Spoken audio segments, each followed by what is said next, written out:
स्वागत है आप सभी का केबीसी न्यूज में। मैं हूं आपके साथ शिल्पी। नेताजी सुभाष चंद्र बोस को लेकर पश्चिम बंगाल सरकार इस बार कुछ ज्यादा ही संजीदा नजर आ रही है। पश्चिम बंगाल की मुख्यमंत्री ममता बनर्जी ने एक बैठक के दौरान यह निर्देश जारी किया कि इस बार 23 जनवरी को नेताजी के जन्मदिन पर बड़े ही भव्य ढंग से मनाया जाएगा। साथ ही 26 जनवरी और 15 अगस्त को भी नेताजी के प्रसिद्ध हिंद सेना आजाद फौज का गठन कर उनकी परेड कराई जाएगी। मुख्यमंत्री की इस घोषणा से पश्चिम बंगाल के लोगों में काफी खुशी देखी जा रही है। नेताजी सुभाष चंद्र बोसेर जन्म टाइमटा साइरेनटा যখন বাজবে সাইরেন বাজার সাথে সাথে আমরা কিন্তু মিছিলটা স্টার্ট করব। এটা আমরা শ্যামবাজার 5 মুহূর্তের আমি এখানে অনুজ আছে অলরেডি পারমিশনটা মিটিংয়ে করিয়ে নিচ্ছি। শ্যামবাজার 5 মাথার মোড়ে আমরা বেলা 12টা 15তে 12টাতে জমায়েত হয়ে 12:30 11:30 11টার মধ্যে সব জমায়েত হয়ে যাবে। 12টার মধ্যে জমায়েত হয়ে পুলিশের ব্যান্ডও থাকবে এবং এটা নেতাজি জন্ম শতবর্ষ যেটা 125তম বর্ষ কমিটির হিসেবে ব্যানারে থাকবে। সুতরাং পুলিশ ব্যান্ডগুলোও থাকবে এবং পুরো একদম মিছিল করে আমরা মিছিলটা নিয়ে আমরা যেখানে প্রতি বছর নেতাজি সুভাষচন্দ্র বোসের জন্মদিন পালন করি রেড রোডের ওখানে যেটা নেতাজি সুভাষচন্দ্র বোসের বড় স্ট্যাচু আমরা শ্যামবাজার থেকে মিছিল করে আসব। যারা বয়স্করা আছেন মিছিলে হাঁটতে পারবেন না তাদের জন্য গাড়ি করে দেওয়া হবে। তারা দরকার হলে গাড়িতে থাকবে। ব্রাত্য অর্পিতা এরা এটা কোঅর্ডিনেট করে নেবে। নাদিম বিশেষ করে ছোটরা এটা মিত্র চ্যাটার্জি এরা কোঅর্ডিনেট করে নেবেন।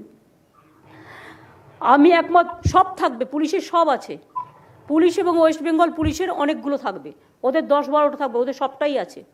আমরা 15 আগস্ট 26 জানুয়ারি করি না তো ওদের সবকটাই আছে।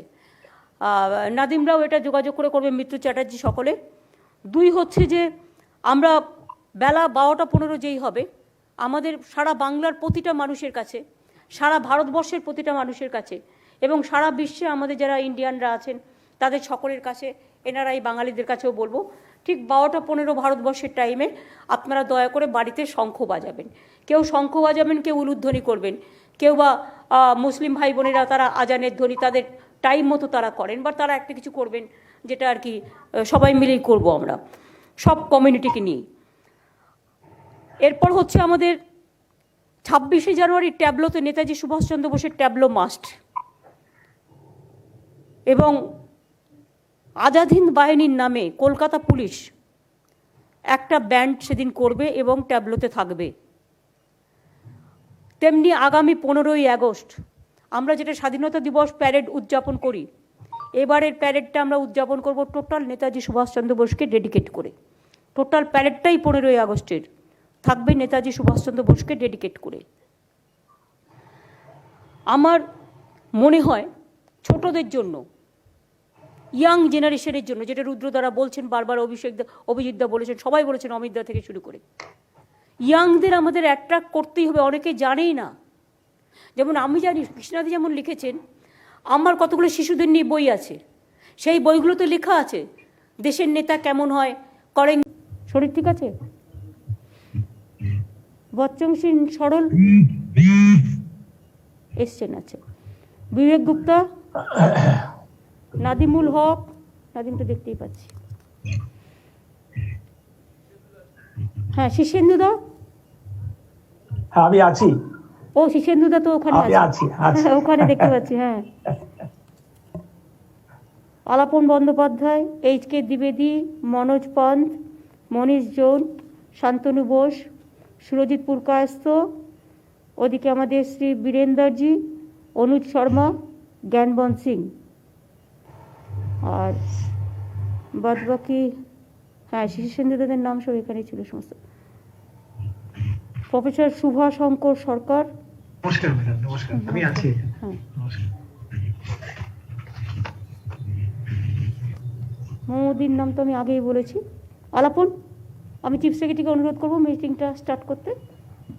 ম্যাডাম নেতাজি সুভাষচন্দ্র বসুর 125তম জন্মবার্ষিকী উদযাপন উপলক্ষে আপনি একটা বড় কমিটি গঠন করতে চেয়েছিলেন যাতে জীবনের সর্বক্ষেত্রে যারা বিদ্বজ্জন যারা গুরুজন তারা সেই কমিটিতে থেকে আপনার চেয়ারপারসনশিপে নেতাজির এই বিশেষ জন্মবার্ষিকী উদযাপনের বর্ষব্যাপী যে অনুষ্ঠান কর্মসূচি সেটা ফাইনালাইজ করতে পারে। আমরা একটা কাজ করি প্রথমে আমরা সাজেশনটা নিই তাই না আমরা কার কি সাজেশন আছে 1 বছর ধরে করতে হবে 23শে জানুয়ারি মানে 22শে জানুয়ারি থেকে আমরা স্টার্ট করব। সুতরাং কার কী সাজেশন আছে আমি আগে পুরো সাজেশনটা নিই। অভিষেক বিনায়ক বন্দ্যোপাধ্যায়ের কাছ থেকে আমি কি সাজেশনটা নিতে পারি? আপনি যদি একটু বলেন কি করা উচিত। হ্যাপি নিউ ইয়ার, ভালো থাকবেন। Happy new year. দেখুন, মানে প্রথম হওয়াটা এখানে একটু আমার বেশি কুণ্ঠা হয় বলতে, যে আপনারা সবাই অনেক বেশি ভেবেছেন। আমি একটাই কথা বলবো, সেটা হচ্ছে যে এখানে আমরা বাংলার যে নানা বিবিধ ধরনের লোক বাংলায় যে আছে, এদের যে নানা ধরনের মত, নানা ধরনের বিশ্বাস, নানা ধরনের কাজকর্ম, এইটাকে আনতে হবে। কারণ সবাই একদিক থেকে, নেতাজি একটা খুব কম লোক আছে বাংলাদেশে যে সবাই যার অনুধাবন করে। সুতরাং এই একজন লোককে এই पश्चिम बंगाल से वीरेंद्र रॉय की रिपोर्ट।